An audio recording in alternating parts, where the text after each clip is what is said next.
Bismillahirrahmanirrahim.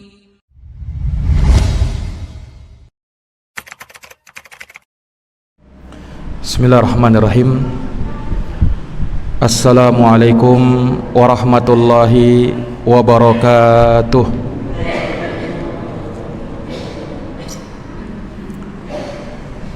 Alhamdulillahi rabbil alamin. Wabihi nasta'inu ala umuri dunya waddin. Ashhadu an la ilaha illallah wahdahu la syarikalah, wa ashhadu anna Muhammadan abduhu wa rasuluh, sallallahu alaihi wa ala alihi wa sahbihi tabi'ahum bi ihsanin ila yaumiddin wa sallama tasliman katsira, amma ba'd. Subhanaka la ilma lana illa ma 'allamtana innaka antal alimul hakim. Allahumma 'allimna ma yanfa'una wanfa'na bima 'allamtana wa zidna ilman ya karim. Rabbi shrah li sadri wa yassir li amri wahlul 'uqdatan min lisani yafqahu qawli. Ma'asyaral muslimin wal muslimat, hadirin wal hadirat, bapak-bapak dan ibu-ibu sekalian,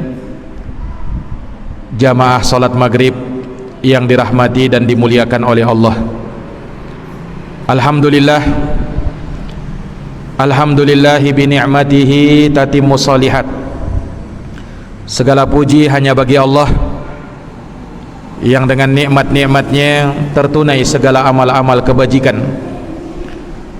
Salawat dan salam semoga teratur limpahkan kepada junjungan kita Nabi Agung, Nabi besar Muhammad sallallahu alaihi wasallam, kepada keluarga dan para sahabat, serta orang-orang yang senantiasa meniti jalannya sampai hari kiamat. Ma'asyaral muslimin wal muslimat, hadirin wal hadirat, jamaah Masjid Baitul Makmur yang dimuliakan oleh Allah. Di malam hari ini insyaallah ta'ala kita telah memasuki awal bulan Sya'ban 1443 Hijriah. Bulan Sya'ban adalah bulan ke-8 di bulan Hijriah. Dia terletak di antara Rajab dan Ramadan. Di tengah-tengahnya itulah bulan Sya'ban. Bulan Sya'ban ini disebutkan dalam sebuah hadis, Rasulullah sallallahu alaihi wasallam memperbanyak puasa di bulan Sya'ban. Bahkan dalam riwayat Bukhari dan Muslim disebutkan dari Aisyah radhiyallahu anha, dikatakan kana aktsaru siyamihi fi Sya'ban. Nabi itu memperbanyak puasa di bulan Sya'ban. Bahkan dalam sebuah riwayat yang lain dikatakan bahwa Nabi tidak pernah melakukan puasa 1 bulan penuh kecuali bulan Ramadan saja, dan Nabi tidak pernah memperbanyak berpuasa di suatu bulan kecuali bulan Sya'ban.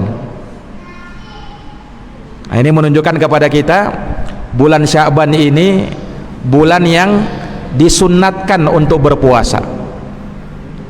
Maka dalam hadis Usamah bin Zaid radhiyallahu anhu,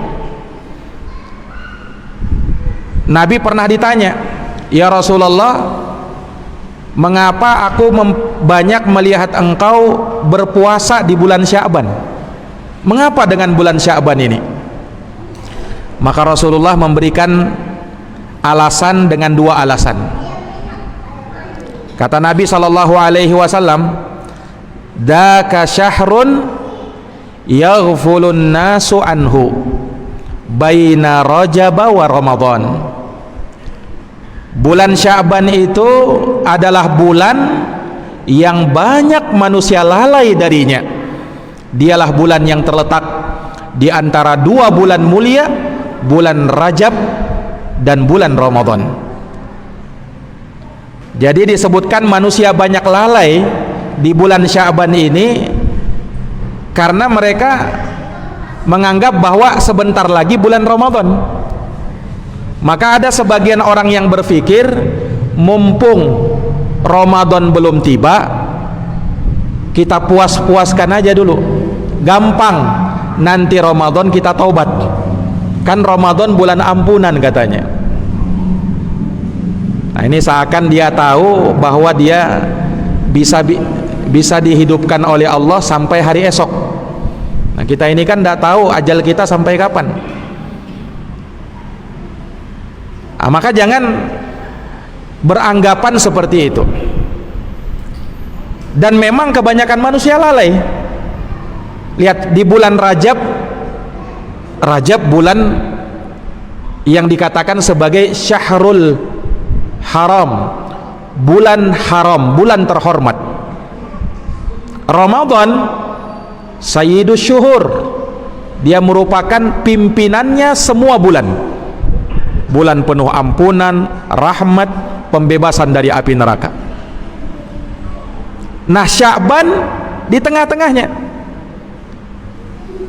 Maka Nabi SAW memperbanyak puasa di bulan Sya'ban di saat manusia banyak lalai di dalamnya.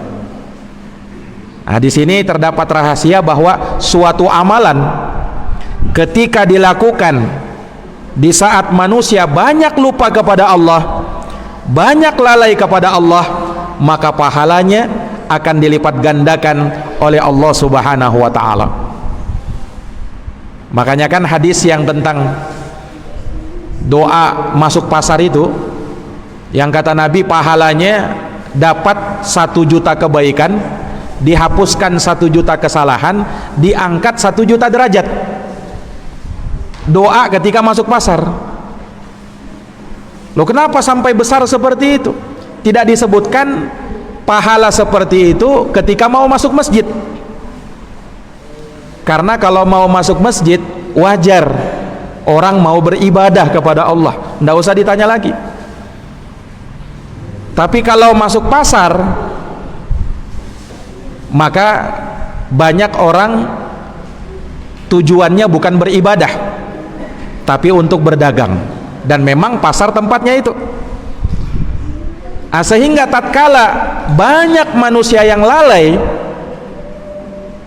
namun dia mampu berzikir, berdoa kepada Allah, maka pahalanya akan semakin dilipat gandakan oleh Allah.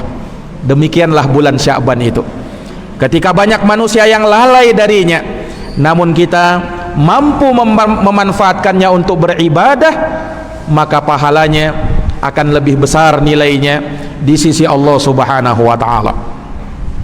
Kemudian di sisi yang lain, Nabi SAW juga menyebutkan, wa huwa syahrun turfa'u fihil a'malu ila rabbil alamina azza wa jalla fa uhibbu ayyurfa'a amali wa ana shaim. Kata Nabi SAW, dan bulan Sya'ban ini adalah bulan yang diangkat kepada Allah amalan-amalan soleh tatkala itu. Maka aku suka, kata Nabi, ketika amal solehku diangkat sedangkan aku dalam keadaan berpuasa. Inilah alasannya Nabi SAW mengapa memperbanyak puasa di bulan Sya'ban ini. Para jamaah yang dirahmati dan dimuliakan oleh Allah Subhanahu wa ta'ala, maka tentunya ulama juga mengatakan sebagai bentuk latihan bagi kita, karena sebentar lagi Ramadan mau tiba, kurang lebih 1 bulan lagi, maka tentu alangkah baiknya manakala kita membiasakan diri untuk memperbanyak dan latihan puasa, supaya nanti pas bulan Ramadan tiba tidak kaget kita, khususnya bagi yang jarang berpuasa itu. Ini para jamaah yang dirahmati dan dimuliakan oleh Allah Subhanahu wa ta'ala. Taib, insyaallah ta'ala kita akan kembali melanjutkan pembahasan dari kitab Riyadhus Shalihin min kalami Sayyidil Mursalin karya Al-Imam An-Nawawi rahimahullahu ta'ala. Hadis yang masih menjadi pembahasan kita pada malam hari ini masih hadis yang pertama, hadis yang diterima dari sahabat Sayyiduna Umar bin Khattab radhiyallahu ta'ala an, di mana Rasulullah sallallahu alaihi wasallam bersabda, innamal a'malu binniyat, sesungguhnya amal-amal itu tergantung dengan niatnya. Wa innama likulli imri'im ma nawa, dan bagi setiap orang dia mendapatkan pahala atau tidak mendapatkan pahala juga tergantung apa yang telah dia niatkan. Faman kanat hijratuhu ilallahi wa rasulih fa hijratuhu ilallahi wa rasulih, maka barang siapa yang hijrahnya di jalan Allah dalam rangka mengikuti Rasulullah, maka hijrahnya kepada Allah dan Rasulnya, dia akan dapatkan pahala sesuai dengan apa yang dia niatkan. Wa man kanat hijratuhu lid-dunya yusibuha aw imra'atin yankihuha fa hijratuhu ila ma hajara ilaihi, namun barang siapa yang hijrahnya karena dunia yang ingin dia capai atau karena wanita yang ingin dinikahinya, maka hijrahnya itu sesuai dengan apa yang dia tuju itu. Dia tidak mendapatkan pahala, tapi mendapatkan apa yang diniatkan oleh dirinya. Para jamaah yang dirahmati dan dimuliakan oleh Allah, hadis ini seperti yang telah kita sebutkan adalah hadis yang sangat agung. Sampai-sampai ulama menyebutkan bahwa hadis ini salah satu dari 4 hadis yang Islam berputar di dalamnya. Maksudnya syariat ajaran Islam berporos pada hadis ini. Ada 4 hadis yang utama yang menjadikan pijakan utama di dalam Islam. Yang pertama hadis innamal a'malu binniyat, makanya sering kita dengarkan hadis ini. Yang kedua hadisnya Aisyah, man amila amalan laisa alaihi amruna fahuwa raddun, siapa yang beramal suatu amalan yang tidak sesuai dengan tuntunan agama kami, maka dia tertolak. Yang ketiga hadis An-Nu'man ibnu Bashir tentang halal dan haram. Nabi bersabda, innal halala bayyinun wa innal harama bayyinun wa bainahuma umurun mushtabihat la ya'lamuhunna katsirun minan nas. Yang halal itu jelas, yang haram itu jelas, antara keduanya, nah itulah yang syubhat. Siapa yang menjaga dirinya dari perkara syubhat, maka dia telah menjaga agama dan kehormatannya. Tapi siapa yang menceburkan diri dalam perkara syubhat samar-samar, maka dia telah mencerubuskan dirinya ke dalam jurang kebinasaan. Para jamaah yang dirahmati dan dimuliakan oleh Allah. Nah, yang keempat hadis min husni islamil mar'i tarkuhu ma la ya'nihi. Di antara tanda baiknya Islam seseorang adalah meninggalkan perkara-perkara yang tidak ada manfaatnya. Nah, jadi hadis ini salah satu hadis yang Islam berporos padanya. Ini kata ulama kita rahimahumullah. Bahkan sebagian lain mengatakan bahwa hadis ini mewakili setengah amalan. Sebab ajaran Islam itu cuma 2, batin dan zohir. Nah, urusan batin diwakili oleh hadis ini, innamal a'malu binniyat, amalan tergantung dengan niat, yaitu apa yang tersimpan di dalam batin. Ini kita cocokkan dengan tuntunan Rasulullah sallallahu. Maka hadis ini adalah hadis yang sangat agung.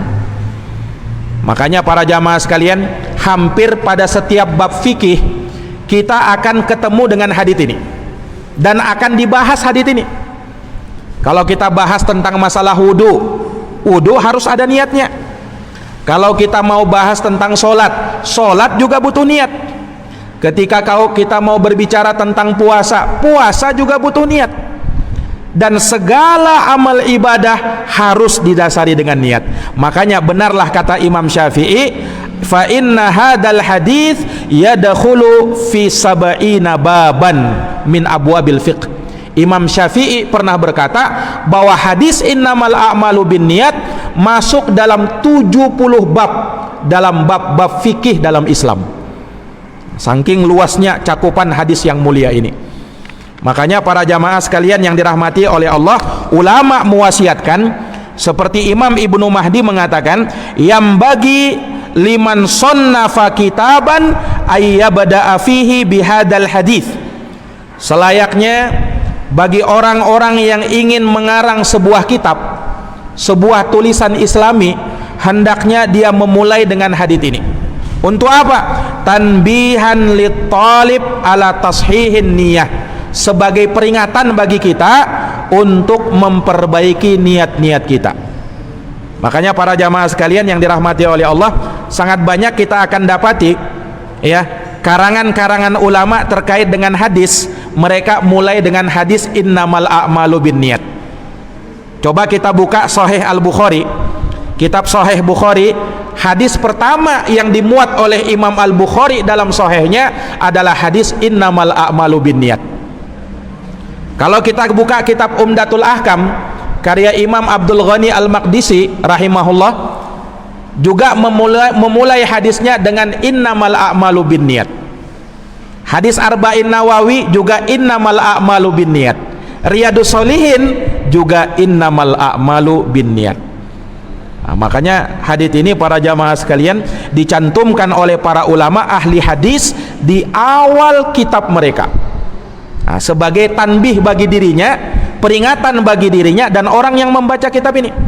Karena kita butuh dengan niat yang tulus, kita butuh dengan niat yang ikhlas dalam setiap ucapan, dalam setiap amalan, dalam setiap tulisan, dalam setiap gerak-gerik, dan semua aktivitas kita butuh untuk kita luruskan niat-niat kita.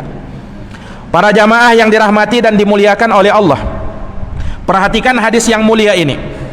Rasul sallallahu alaihi wasallam menyebutkan innamal a'malu binniyat. Sesungguhnya amal-amal itu tergantung dengan niat. Wa innama likulli imri'in ma nawa, dan bagi tiap orang sesuai dengan apa yang dia niatkan. Ini dua lafaz ini mirip tetapi punya makna yang berbeda kata ulama.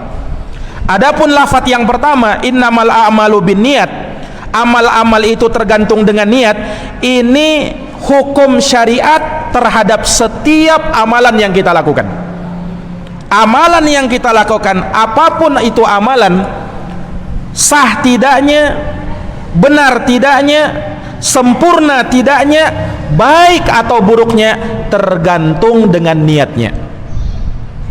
Ini lafaz yang pertama. Sementara lafaz yang kedua, wa innama likulli imri'in ma nawa, ini menghukumi orang yang beramal itu.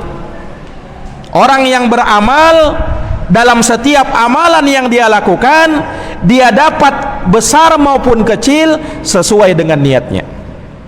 Sesuai dengan niatnya. Nah, ini para jamaah yang dirahmati dan dimuliakan oleh Allah Subhanahu wa taala.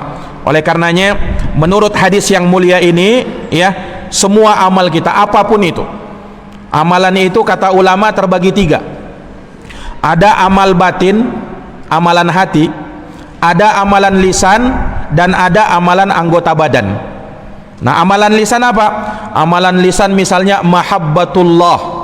Apa amalan qalbi, amalan hati misalnya mahabbatullah, kecintaan kepada Allah. Itu amal hati. Al khasyatu minallah, rasa takut kepada Allah. Itu amalan hati. At-tawakkulu ilallah, bertawakal kepada Allah, itu amalan hati. Harapan, ya, itu amalan hati. Nah, kita luruskan, kita niatkan hanya untuk Allah. Demikian pula amalan lisan kita, entah tatkala kita tilawatul Quran, berzikir, membaca hadis Nabi SAW, berdakwah di jalan Allah, luruskan dia, ikhlaskan dia hanya untuk mengharapkan wajah Allah. Demikian pula apalagi amalan anggota badan, rukuknya kita, sujudnya kita, sholatnya kita peruntukkan hanya untuk Allah Subhanahu wa ta'ala. Ini kata ulama menunjukkan bahwa setiap amal perbuatan kita itu tidak akan sia-sia. akan ada hisabnya dan akan ada perhitungan amalannya. Akan ada hisabnya dan akan ada perhitungan amalannya. Famay ya'mal misqala darratin khairan yarah, siapa yang beramal walaupun seberat debu amal kebaikan, maka dia akan lihat balasannya. Wa may ya'mal misqala darratin syarran yarah, dan barang siapa yang beramal keburukan walaupun sebesar debu, maka dia akan melihat balasannya nanti di akhirat. Maka dari sini jamaah sekalian yang dirahmati oleh Allah, kita ini tidak boleh meremehkan suatu amalan sekalipun dia kecil. La tahqiranna minal ma'rufi syai'an walau an talqa akhaka biwajhin taliq. Jangan kau remehkan itu amalan walaupun kecil, sekalipun kamu tatkala berjumpa dengan saudaramu dengan wajah yang berseri-seri. Itu amalan, jangan kau remehkan. Bisa jadi itu amalan yang bakalan memasukkan kamu ke dalam surganya. Ini para jamaah yang dirahmati dan dimuliakan oleh Allah. Sebagaimana kita tidak boleh meremehkan amal kebaikan, kita pun tidak boleh meremehkan suatu dosa walaupun kecil. Karena terkadang suatu dosa kecil dia ternyata itu yang menjerumuskan kita dalam jurang api neraka. Rasul pernah bersabda dalam hadis yang diriwayatkan oleh Imam Bukhari dan Imam Muslim, kata Nabi SAW, innal abda la yatakallamu bil kalimah ma yatabayyanu fiha yazillu biha finnar ab'ada ma bainal masyriq wal maghrib. Sesungguhnya seorang hamba, kata Nabi, dia berucap suatu kalimat, yang kalimat itu dia tidak berfikir ulang dalam mengucapkannya, ternyata itu kalimat menjerumuskan dia ke dalam jurang api neraka sejauh jarak antara timur dan barat. Satu kalimat itu. Ini para jamaah yang dirahmati dan dimuliakan oleh Allah. Nah, ini kita tidak boleh meremehkan yang namanya amalan. Nah, dan hadits ini memberikan pelajaran bagi kita bahwa setiap amalan pasti ada niatnya. Orang kalau karena sifatnya meninggalkan, orang misalnya dilarang untuk melakukan keharaman, minum khamar, kemudian memakan harta riba, ya, dan lain sebagainya dari keharaman-keharaman. Ini asalnya tak butuh niat. Akan tetapi kata ulama, ketika seseorang diperhadapkan dengan perkara-perkara yang haram, lalu dia niatkan untuk dia tinggalkan karena Allah, maka dia akan mendapatkan pahala karena itu. Ketika diperhadapkan dan hawa nafsunya sangat menginginkannya, tetapi dia sadar ini haram, saya harus tinggalkan, maka dengan meninggalkan yang seperti itu, dia pun mendapatkan pahala di sisi Allah Subhanahu wa ta'ala. Nah, inilah para jamaah yang dirahmati dan dimuliakan oleh Allah Subhanahu wa ta'ala. Kemudian perhatikan dalam hadis yang mulia ini, ketika Nabi kita Muhammad sallallahu alaihi wasallam mencontohkan hijrah yang salah itu. Di awalnya Nabi kan mencontohkan amalan hijrah yang benar, yaitu barang siapa yang hijrahnya mengharap pahala di sisi Allah dan berada di atas jalannya Rasulullah, maka inilah hijrah yang benar, inilah hijrah yang akan mendapatkan pahala di sisi Allah Subhanahu wa ta'ala. Akan tetapi jamaah sekalian, kalau ternyata hijrahnya salah, perhatikan orang yang hijrahnya salah itu, lid dunya yusibuha, untuk mencari dunia, awim ro'atin yankihuha, atau dalam rangka untuk menikahi seorang wanita. Akan pada dasarnya orang mencari dunia itu bukan perkara yang haram. Orang menikahi seorang wanita itu bukan perkara yang haram. Tetapi kalau suatu amal ibadah bercampur dengan keinginan-keinginan dunia, maka dia tidak akan dapatkan pahala akhirat. Ini para jamaah sekalian yang dirahmati oleh Allah. Makanya hendaknya kita fokuskan ketika beribadah hanya untuk mengharapkan wajah Allah Subhanahu wa ta'ala. Makanya seperti yang pernah kami contohkan, puasa misalnya jamaah sekalian, puasa itu kan menyehatkan, dan memang sesuai dengan penelitian para ahli kedokteran, dengan berpuasa kita akan sehat. Tetapi barang siapa yang berpuasa niatnya cuman mau sehat, maka dia tidak dapatkan pahala di sisi Allah. Dia cuman dapat sehatnya saja.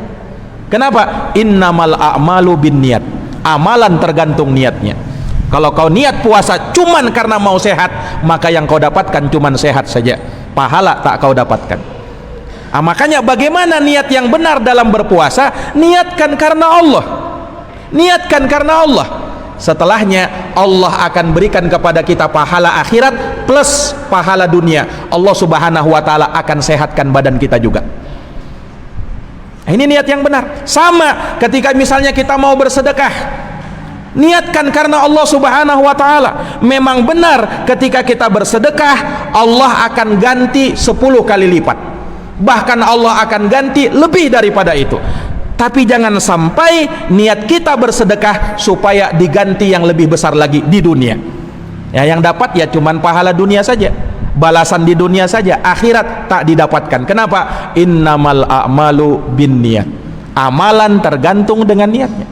Makanya bagaimana meluruskan niat ketika bersedekah? Bersedekah karena Allah, untuk mengharapkan wajah Allah, sehingga dapat kita pahala di akhirat. Dan Allah juga akan berikan balasan ketika di dunia. Nah, ini para jamaah sekalian, inilah orang yang cerdas, inilah orang yang pandai di dalam beramal. Dia niatnya dia atur hanya mengharapkan wajah Allah Subhanahu wa taala semata. Makanya perhatikan jamaah sekalian, orang ini salah. Amalannya sudah bagus kan? Hijrah itu amalan besar. Tetapi niatnya salah. Dia berhijrah karena mau dapat dunia. Dia berhijrah karena mau menikahi seorang wanita. Karena niat inilah dia tidak dapatkan pahala di sisi Allah. Amalannya sudah benar, hijrah amalan besar, tetapi niatnya yang merusak amalan dia. Niatnya yang merusak amalan dia. Para jamaah yang dirahmati dan dimuliakan oleh Allah, ketika Nabi mencontohkan dunia dengan wanita, ini menunjukkan kepada kita bahwa termasuk dari fitnah terbesar di dunia ini adalah dunia dan wanita. Dan ini memang sesuai dengan sabda Nabi, Pak. Rasul pernah bersabda, likulli ummatin fitnatun wa fitnatu ummatil mal. Setiap umat itu ada fitnahnya masing-masing, kata Nabi. Dan fitnah khusus menimpa umatku adalah fitnah harta. Orang gara-gara harta sampai rela memutuskan tali silaturahim, Pak. Orang gara-gara harta sampai tega membunuh saudaranya, Pak. Orang gara-gara harta ya sampai melakukan kekafiran, na'udzubillah, dia jual agamanya gara-gara ingin mendapatkan sedikit dari perkara dunia. Akidah dikorbankan. Lihat bahayanya fitnah harta itu. Dan memang sudah diingatkan oleh Nabi SAW. Nabi pernah bersabda kepada sahabat, fawallahi, demi Allah, mal faqru akhsha alaikum, bukan yang aku khawatirkan menimpa kalian adalah kemiskinan. Bukan itu yang dikhawatirkan oleh Nabi kepada umatnya. Nabi tidak khawatir miskin umatnya, bukan itu. Walakinni akhsha alaikum, tetapi yang aku khawatirkan menimpa umatku, antubasatu alaikumud dunia, tatkala dunia itu telah dibentangkan, dipalapangkan kepada mereka. Fatanafasuha kama tanafasuha, maka kalian pun berlomba-lomba untuk bisa mendapatkannya. Akhirnya kalian lupa agama, akhirnya kalian lupa beribadah, akhirnya kalian lupa negeri akhirat. Fatuhlikakum kama ahlakathum, maka dunia itu menghancurkan, membinasakan kalian sebagaimana membinasakan orang sebelum kalian. Ini para jamaah yang dirahmati dan dimuliakan oleh Allah Subhanahu wa taala. Betapa banyak orang yang terfitnah gara-gara dunia. Yang tadinya Masya Allah dia rajin ke masjid, rajin sholat, tidak pernah absen, tidak pernah alpa, tetapi ketika dunia tersibukkan dengan dirinya, maka mulailah dia meninggalkan masjid, mulailah dia sholatnya jarang-jarang di masjid, mulailah ketika itu sholatnya dikuranginya. Akhirnya apa? Dia tinggalkan sholat secara totalitas. Na'udzubillahi min zalik. Ini para jamaah yang dirahmati dan dimuliakan oleh Allah Subhanahu wa ta'ala. Makanya seseorang ya hendaknya mensyukuri segala kondisinya, segala keadaannya, syukuri kepada Allah. Belum tentu Allah berikan kepada dia harta kemudian dia menjadi baik. Bisa jadi harta itu menjadi fitnah bagi seseorang. Makanya benarlah apa yang difirmankan oleh Allah, innama amwalukum wa auladukum fitnatun. Sesungguhnya harta-hartamu dan anak-anakmu adalah fitnah. Fitnah itu merupakan ujian, cobaan. Nah, jangan sampai kita terlena dan terbuai oleh karena itu. Para jamaah yang dirahmati dan dimuliakan oleh Allah Subhanahu wa ta'ala, kemudian Nabi SAW ingatkan juga bahwa ternyata dari fitnah dunia itu ada yang lebih spesifik lagi. Apa itu? Fitnatun nisa, fitnah wanita. Nah, inilah yang membinasakan Bani Israel terdahulu, Pak. Rasul sallallahu alaihi wasallam dalam hadis riwayat Muslim pernah bersabda, "Inna dunya hulwatun khadirah." Sesungguhnya dunia itu manis kehijau-hijauan. Wa innallaha mustakhlifukum fiha, dan sesungguhnya Allah mempersilih gantikan kalian di dunia itu. Kemudian kata Nabi, fattaqud dunya wattaqun nisa. Takutlah kau terhadap dunia dan takutlah kau terhadap fitnah wanita. Fa inna awwala fitnati Bani Israel kanat fin nisa. Karena fitnah yang pertama kali menghancurkan Bani Israel adalah fitnah gara-gara wanita. Ini para jamaah yang dirahmati dan dimuliakan oleh Allah Subhanahu wa ta'ala. Makanya jamaah sekalian, orang itu ya, suatu negara, suatu bangsa ya, suatu negeri itu dilihat kebaikannya, kata ulama, dari wanitanya. Kalau wanitanya baik-baik, wanitanya salihah, menutup aurat, berhijab, berjilbab, maka negeri tersebut, bangsa tersebut adalah bangsa yang baik. Tapi kalau ternyatanya wanitanya bukan wanita yang salihah, menanggalkan hijab dan tidak lagi punya rasa malu, maka bangsa atau negeri tersebut adalah negeri yang buruk, tergantung oleh para wanitanya. Jamaah sekalian yang dirahmati oleh Allah, siapa yang mendidik anak-anak kita kalau bukan ibu-ibu di rumah? Mereka yang mendidik pertama kali, mereka yang membesarkannya. Tergantung pendidikan orang tuanya. Ini para jamaah yang dirahmati dan dimuliakan oleh Allah. Makanya Nabi permisalkan fitnah dunia dan fitnah wanita. Jangan sampai kita terjerumus ke dalamnya. Nauzubillahi min zalik. Para jamaah yang dirahmati dan dimuliakan oleh Allah, maka hadis yang mulia ini adalah hadis yang sangat agung, yang sangat banyak manfaatnya. Dan dari hadits ini pula ulama memunculkan satu kaidah yang sangat besar, kaidah di dalam Islam, kaidah yang berbunyi al-umur bimaqasidiha. Segala urusan, segala perkara tergantung dengan maksud dan tujuannya. Nah, inilah niat. Yang namanya niat, itulah maksudmu, itulah tujuanmu. Kamu berniat berarti kamu bermaksud, kamu berniat berarti kamu bertujuan. Segala urusan, segala perkara tergantung dengan maksud dan tujuanmu apa.